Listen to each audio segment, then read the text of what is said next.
Hello students, welcome to my channel grow study. আমার grow study চ্যানেলে তোমাদের সকলকে স্বাগত জানাই। আজকের এই ভিডিওটি একাদশ শ্রেণীর পরীক্ষার্থীদের জন্য। 2024-এ যারা একাদশ শ্রেণীর ফাইনাল পরীক্ষা দিতে চলেছ তাদের জন্য নিউট্রিশন বিষয় থেকে কয়েকটা অত্যন্ত গুরুত্বপূর্ণ এমসিকিউ উত্তর সহ আলোচনা করব। তোমরা ভিডিওটা প্রথম থেকে শেষ পর্যন্ত দেখো এবং প্রশ্নোত্তরগুলি মুখস্থ করে নাও। এর আগে একটা ভিডিও দিয়েছিলাম যেখানে 21টা এমসিকিউ ছিল। আজকেও আমি 21টা এমসিকিউ আলোচনা করব। তোমরা ভিডিওটা মনোযোগ সহকারে প্রথম থেকে শেষ অবধি দেখতে থাকো। প্রথম প্রশ্ন, মানুষের শক্তি পরিমাপক যন্ত্রটি হলো? উত্তর হবে বেনেডিক্ট রথ ক্যালোরিমিটার। অপশানগুলো আমি স্ক্রিনের মধ্যে দিচ্ছি, অপশানগুলো বলছি না, শুধুমাত্র উত্তরটাই বলছি। তোমরা আমার সাথে সাথে বলার চেষ্টা করো, উত্তরটা পারলে কমেন্ট করে জানাও। পরের প্রশ্ন, স্বাভাবিক পুষ্টি নির্দেশক BMI মান কত? উত্তর হবে 18.5 থেকে 25। আমাদের দেহে লোহা পরিবহনে অংশ নেয়? উত্তর হবে ট্রান্সফেরিন। একটি অ্যামাইনো সুগারের উদাহরণ হলো? উত্তর হবে গ্যালাক্টোসামিন। প্রধান জ্বালানি খাদ্য হলো? উত্তর হবে কার্বোহাইড্রেট। কেসিনোজেন আছে দুধে। রান্নার সময় সোডা ব্যবহারের ফলে যে ভিটামিন নষ্ট হয় তা হলো? উত্তর ভিটামিন B2। মাইক্রোওয়েভ বিকিরণজনিত সমস্যা হলো মাথা ধরা। RDA এর পুরো নাম হলো? উত্তর হবে রেকমেন্ডেড ডায়েটরি অ্যালাউন্সেস।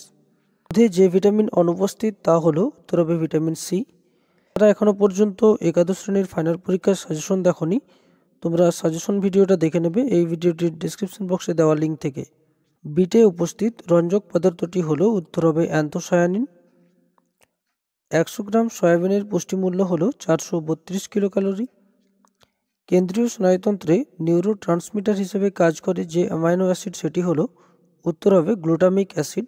এখানে বাকি অপশানগুলি রয়েছে থ্রিওনিন, লিউসিন এবং লাইসিন। থ্রিওনিন দেহে প্রোটিনের সাম্যতা বজায় রাখে। লিউসিন অস্থি, ত্বক, পেশিকলা গঠনে সাহায্য করে। লাইসিন দেহে প্রোটিন গঠনের জন্য প্রয়োজন। অ্যান্টিরাকাইটিক ভিটামিন কাকে বলা হয়? উত্তর হবে ভিটামিন ডি। ভিটামিন কে এর রাসায়নিক নাম হলো ফাইলোকুইনন। কোন খনিজ লবণ থাইরক্সিন হরমোন গঠনে সাহায্য করে? উত্তর হবে আয়োডিন। পটাশিয়ামের অভাবজনিত রোগ হলো? উত্তর হবে হাইপোক্যালেমিয়া। ব্ল্যাঞ্চিং পদ্ধতিতে জলের তাপমাত্রা কত থাকে? উত্তর হবে 95 ডিগ্রি সেন্টিগ্রেড। FMN সংশ্লেষিত হয়? উত্তর হবে ভিটামিন B2 থেকে। ল্যাকটিক অ্যাসিড থেকে পাইরুভিক অ্যাসিড এই বিক্রিয়াটিতে যে ভিটামিন সহ উৎসেচক হিসেবে কাজ করে সেটি হলো নিয়াসিন। আজকের ভিডিওর শেষ প্রশ্ন, 1 গ্রাম প্রোটিনের দহনে কত তাপশক্তি উৎপন্ন হয়?